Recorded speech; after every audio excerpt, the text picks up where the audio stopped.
Quantum physics और atheism.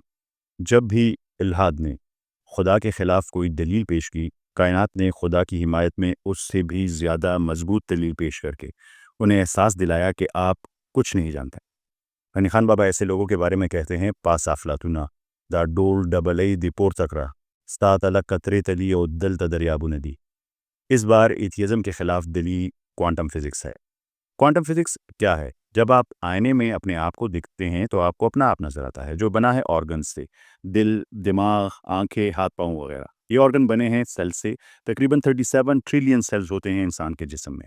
हर cell बना है मॉलिक्यूल से, हर मॉलिक्यूल बना है एटम्स से, और एटम्स बने हैं 3 छोटे ज़र्रात से, यानी इलेक्ट्रॉन, प्रोटॉन और न्यूट्रॉन्स। प्रोटॉन्स और न्यूट्रॉन्स के अंदर भी छोटे ज़र्रात होते हैं, जिन्हें कहते हैं क्वार्क्स। यानी अगर सच पूछी तो हम और हमारी ये पूरी कायनात इन्हीं छोटे ज़र्रात से बनी है। यही है क्वांटम वर्ड। हम क्वांटम फिजिक्स पर बहस कर रहे हैं क्योंकि ये एथियज्म और डिटर्मिनिज्म के खिलाफ एक मजबूत तरीन दलील है। आइए समझते हैं कि कैसे। सोचिए, आपने एक गेंद ऊपर की तरफ फेंकी, वो वापस ज़मीन पर आ गई। क्यों? क्योंकि ग्रेविटी है। बादल आते हैं तो बारिश होती है। अगर आप हाथ किसी गर्म चीज़ पर रखेंगे तो वो जल जाएगा, और ऐसे तमाम काम। इन सब चीज़ों में हमें कोई गैब मुआज़ा या खुदा का बराह रास्त दखल नज़र नहीं आता, क्योंकि ये सब नेचुरल और फिजिकल लॉ से हो रहा है। तो फिर सवाल ये बनता है, If all this happens because of physical laws, then what is the need of the God? ये सवाल एथियस्ट यानी वो लोग जो खुदा को नहीं मानते उठाते हैं। इनका कहना है कि जो कुछ रोज़ाना हमारी ज़िंदगी में हो रहा है वो सब साइंस, रीजंस और लॉ ऑफ नेचर की वजह से हो रहा है। If you understand everything, it means there is no room for god's interference. लेकिन क्वांटम फिजिक्स एथियस्ट के इन दावों की नफ़ी करती है। आइए समझते हैं कैसे। First, Heisenberg uncertainty principle. School में आपने ये मॉडल ज़रूर देखा होगा जहाँ एक इलेक्ट्रॉन न्यूक्लियस के गिर्द घूमता है। लेकिन हकीकत में ये उसूल कहता है कि हम किसी भी इलेक्ट्रॉन या किसी और पार्टिकल की पोजीशन और स्पीड को एक साथ कभी भी नहीं जान सकते। ये हमारी लाइल्मी नहीं, या ये नहीं कि हमारे पास इसके टूल्स नहीं, बल्कि फितरत का उसूल है। यही है कि आप इन दोनों चीज़ों को बैक वक्त कभी भी नहीं जान सकते। बिल्कुल अनसर्टेन है आप इस बारे में। तो ज़रा रुक कर सोचिए। It means if we are uncertain about the smallest particles, then how can we be certain about whole universe? And how can we say there is no God? जब हमारी बुनियाद ही गैर यकीनी अनसर्टेन है, तो पूरी इमारत पर दावा कैसे किया जा सकता है? सेकंड है क्वांटम सुपरपोजिशन। ये उसूल कहता है कि इलेक्ट्रॉन्स और दूसरे छोटे पार्टिकल्स एक वक्त में कई हालतों या कई स्टेट्स में हो सकते हैं। जैसे ही कोई इंसान या मशीन इन्हें ऑब्जर्व करती है, तो वो एक हालत इख्तियार करते हैं। इसी को समझाने के लिए एक मशहूर मिसाल है जिसे श्रोडिंगर्स कैट कहते हैं। एक बक्से में एक बिल्ली बंद है और उसके साथ एक जहर वाली बोतल है जो किसी भी वक्त खुल सकती है। अब जब तक आप बक्सा ना खोले, आप नहीं कह सकते कि बिल्ली जिंदा है या मर चुकी है। बल्कि क्वांटम लॉ कहता है कि वो एक ही वक्त में जिंदा भी है और मुर्दा भी है।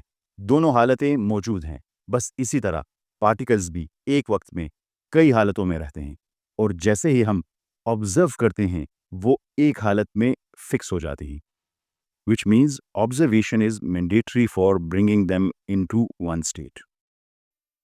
If particles need an observer to choose a state, then who is that supreme observer who is observing the whole universe? कौन है जो इस पूरे निज़ाम पर नज़र रख रहा है?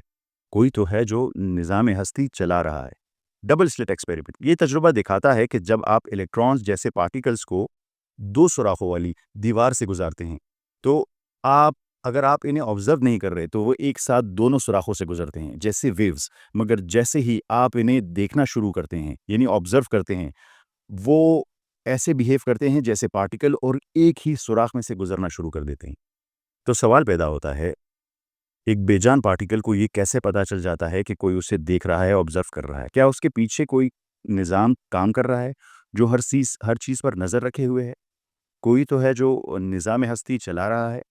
Quantum entanglement. क्वांटम एंटेंगलमेंट ये वो उसूल है जिसने खुद आइंस्टाइन को हैरान कर दिया था। अगर 2 पार्टिकल आपस में जुड़े हुए हैं, एंटेंगल्ड हैं, तो चाहे एक पार्टिकल ज़मीन पर हो और दूसरा किसी दूसरी कहकशां में, अगर एक में कोई तब्दीली हो तो दूसरे में फ़ौरन वही तब्दीली होगी। ये तब्दीली इतनी तेजी से होती है कि स्पीड ऑफ लाइट से भी कई गुना तेज। But according to Einstein, nothing can go faster than speed of light. It goes beyond science and our understanding of universe. यानी कायनात के कुछ उसूल ऐसे हैं जो हम साइंस से नहीं समझ सकते। फिफ्थ है इंफॉर्मेशन पैराडॉक्स। रिवायती फिजिक्स कहती है कि जो चीज़ ब्लैक होल में गई वो हमेशा के लिए ख़त्म हो गई, मगर क्वांटम फिजिक्स कहती है कि कभी भी कोई इन्फॉर्मेशन ख़त्म नहीं होती। ये कायनात ऐसे है जैसे एक परफेक्ट अकाउंटेंट हर चीज़ का रिकॉर्ड रखती है, कोई चीज़ ज़ाया नहीं होने देती।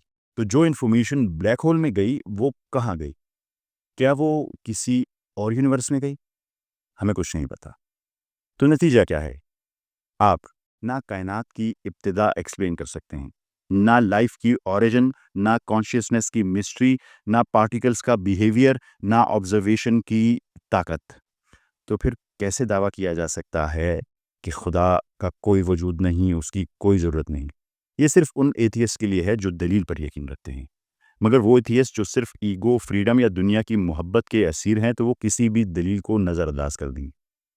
क्वांटम फिजिक्स ने बिल्कुल वाज़ेह कर दिया कि हम सब कुछ नहीं समझते, और ये भी कि reality is probabilistic and not deterministic is atheist believed. हाँ, एथियस्ट ज़रूर पूछ सकते हैं, If there is a God, then why is there so much evil in this world? This is called the problem of evil. इसका जवाब हम अगली किस्त में देंगे। लेकिन आप सबसे दरख्वास्त है, अगर आपके पास इसका जवाब है कि दुनिया में इतना ईविल क्यों है, अगर क्रिएटर है, तो कमेंट में उसका जवाब दीजिए। मिलते हैं अगली किस्त में, तब तक के लिए अल्लाह हाफिज़।